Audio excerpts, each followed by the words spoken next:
আবু বকর সিদ্দিক রাদিয়াল্লাহু তাআলা আনহুকে আল্লাহ পাক স্পেশাল ভাবে দেখা দিবে, অন্য কোন সাহাবীর সাথে স্পেশাল ভাবে দেখা দিবে না।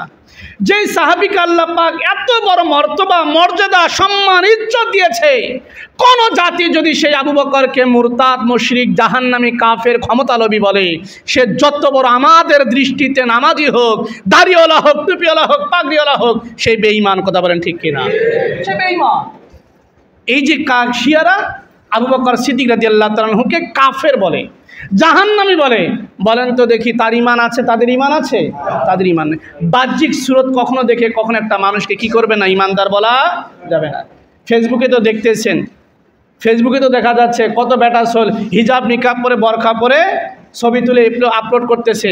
তাই বলে কি সে মেয়ে মানুষ? তাই বলে কি সে মেয়ে মানুষ? প্রকৃতপক্ষে সে ছেলে মানুষ। কথা ঠিক কিনা? তো ওইরকম লেবাস দেখে কখনো কোনো মানুষকে ঈমানদার সাব্যস্ত করা যাবে না। এখন ভাই, আমাদের ইসলামটা খাঁটি একটা ধর্ম। এই ধর্মের মধ্যে শয়তান ভেজাল দিবে। এই শয়তানে মানুষকে কি করবে? আলেম ওলামাদের মধ্যে বিভেদ সৃষ্টি করবে, ফাটল সৃষ্টি করবে, এক থাকতে দিবে না। আজকেও আমরা দেখতে পাচ্ছি এই ক্ষমতার লোভ, এমন একটা লোভ, টাকার এমন একটা আকর্ষণ আছে, টাকার কারণে ক্ষমতা পাওয়ার আশায় অনেক বড় বড় শাইখুল হাদিস, যাদেরকে নিয়ে একসময় আমরা অহংকার করতাম, যাদেরকে নিয়ে একসময় আমরা বড় বড় কথা বলতাম, আজকে তারা টাকার কারণে ক্ষমতার কাছে বিক্রি হয়ে বিধর্মী এবং অন্য দলের কাছে গোলামি হয়ে যাওয়ার কারণে আজকে আলেম সমাজ কলঙ্কিত। কথা বলেন ঠিক কিনা? এরকম আলেম নাই? আগে যাদেরকে নিয়ে আমরা অহংকার করতাম, যাদেরকে নিয়ে আমরা গর্ব করতাম, আজকে তাদের পরিচয় আমরা দেখতে পাচ্ছি অন্য দলের কাছে বিক্রি হয়ে যাওয়ার কারণে। যেই দলের সাথে কুফরির সম্পর্ক, যেই দলের সাথে শিরকের সম্পর্ক, যেই দলের সাথে সরাসরি বেদাতের সম্পর্ক, ঈমান নষ্ট হয়ে যায়, এরকম দলের সাথে সম্পৃক্ততা দেখার কারণে আজকে আমাদেরকেও মানুষ অনেক সময় অনেক কটূক্তি কথা বলে, অনেক কটু কথা বলে। এগুলো আমাদেরকে সহ্য করতে হবে, এগুলো আমাদেরকে হজম করতে হবে। যেহেতু আবু বকর সিদ্দিক রাদিয়াল্লাহু তাআলা আনহু নিষ্পাপ হওয়ার পরেও, ওমর রাদিয়াল্লাহু তাআলা আনহু জান্নাতি সাহাবী হওয়ার পরেও, ওসমান রাদিয়াল্লাহু তাআলা আনহু জান্নাতি সাহাবী হওয়ার পরেও, যেহেতু দুষ্ট লোকেরা তাদেরকে নানান রকমের মিথ্যা অপবাদ দিয়েছে, তাদেরকে নিয়ে কটু কথা বলেছে, তাদেরকে নিয়ে বাজে মন্তব্য করেছে, তাদেরকে গালিগালাজ করেছে, ও মুসলমান, আপনিও যদি সেই সাহাবী কিরামদের পথে যদি চলেন, সত্যিকার ঈমানদার হয়ে থাকেন, সত্যিকার দ্বীনের পথে যদি চলেন, এই সমাজের দুষ্ট লোকেরা আপনাদেরকে নিয়ে নানান রকমের কথা বলবে। কথা বলেন ঠিক কিনা? এটার হজম শক্তি আপনার ভিতরে থাকতে হবে, আপনার ভিতরে থাকতে হবে। আপনাকে অমুকের দালাল বলবে, অমুকের দালাল বলবে, ইরানরা এত কিছু করতেছে, কই তোমরা কি করতেছো? ভাই, আমাদের করার কি আছে? আমরা যতটুকু প্রতিবাদ করার ক্ষমতা রাখি আমরা করতেছি। কথা বলেন ঠিক কিনা? আমরা যতটুকু করার ক্ষমতা রাখি ততটুকু আমরা করতেছি।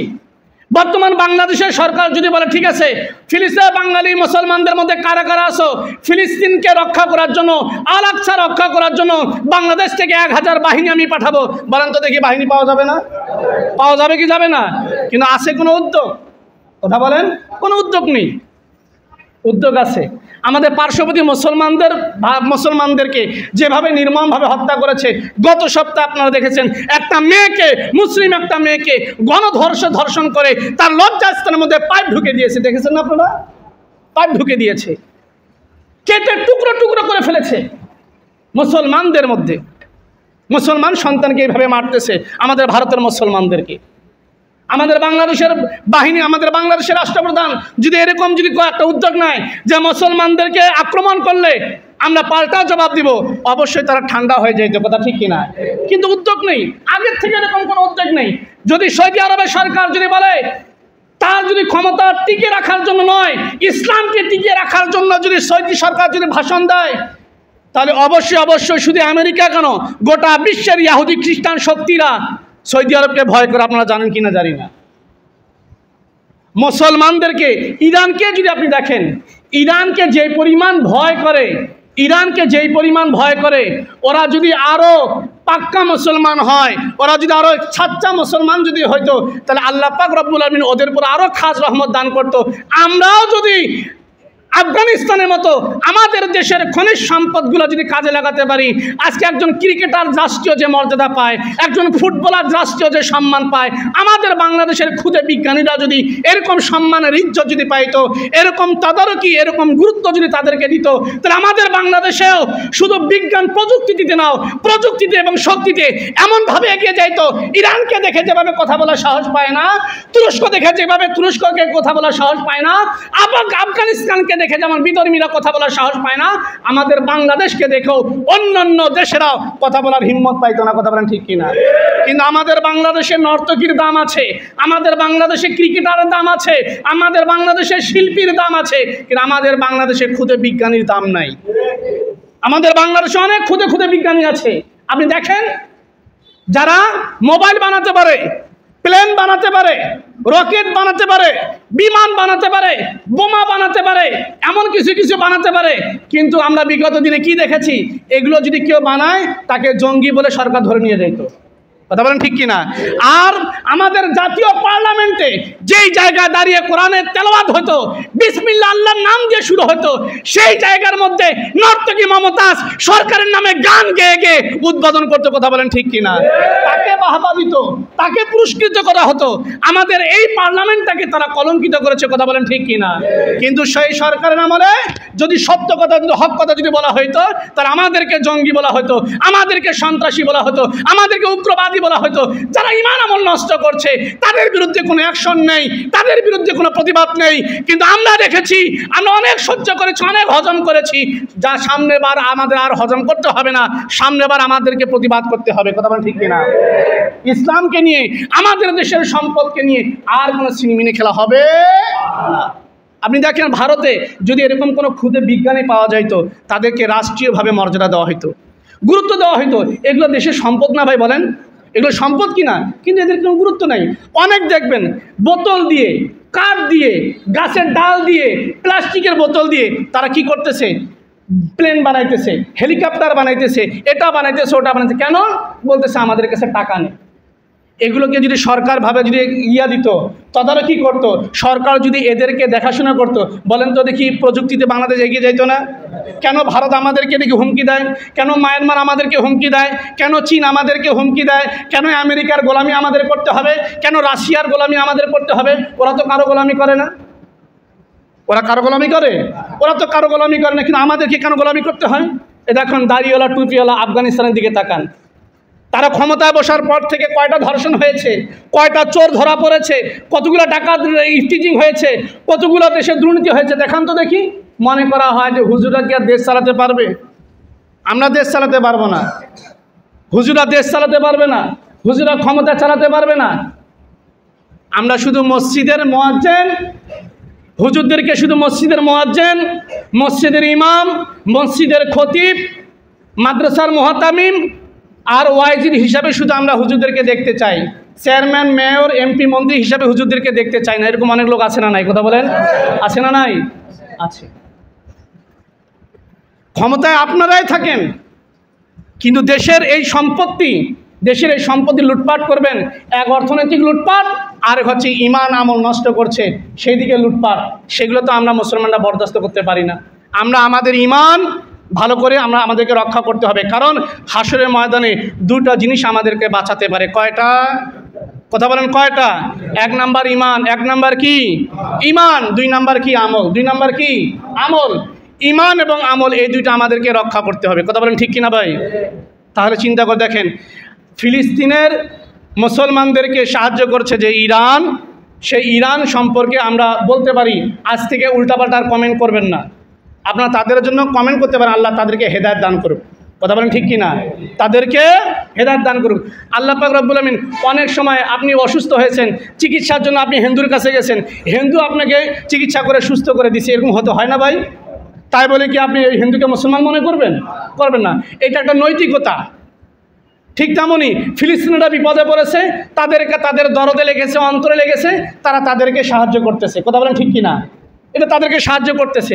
এটা সাহায্য করার কথা, যাদের করার কথা ছিল তারা সাহায্য করতেছে না। কেন? ওই ক্ষমতা টিকিয়ে রাখার জন্য তাদের। কথা বলেন ঠিক কিনা? তাদের ক্ষমতা টিকে রাখার জন্য। কারণ আমেরিকার সাথে তাদের চুক্তি আছে, রাশিয়ার সাথে তাদের চুক্তি আছে, কোরিয়ার সাথে তাদের চুক্তি আছে, ভারতের সাথে তাদের চুক্তি আছে, যার কারণে তারা মুসলমানদের পাশে দাঁড়াচ্ছে না। তো মুসলমানদের মধ্যে এত ফাটল, এটা থাকবে। আপনি এই দোকানে সেই দোকানে বসে বলবেন, হ্যাঁ হুজুরদের মধ্যে এত গন্ডগোল, হুজুরদের মধ্যে এত ফাটল, হুজুরদের মধ্যে এত দল। আর ভাই এই দলের এই কথা বলে আপনি তো বসে থাকতে পারেন না। বা পৃথিবীতে এমনও অনেক মুজাদ্দেদ এসেছে, অনেক মানুষ এসেছে যারা মুসলমানদের দূরত্ব দূর করার জন্য মেহনত করেছে, করে নাই? মুসলমানদের মধ্যে যে ফাটল, এই ফাটল যাতে না থেকে মুসলমানদেরকে ঐক্যবদ্ধ করার জন্য অনেক মানুষ কাজ করেছে না ভাই, করেছে না? তাহলে আপনিও চেষ্টা করেন যে মুসলমানদের ঐক্যতা যেন অটুট রাখা যায়, মুসলমানদের দূরত্ব যেন দূর করা যায়, মুসলমানদেরকে যেন এক প্ল্যাটফর্মে আনা যায়। এর জন্য তো আপনাকে কাজ করতে হবে, কোথাও করতে হবে কি না? তাহলে এটা কেন করতেছেন না আপনি? না ভাই, শুধু সবসময় আবেগী দিয়ে চলবেন না, আপনাকে কমেন্ট করতে হবে বুঝে শুনে।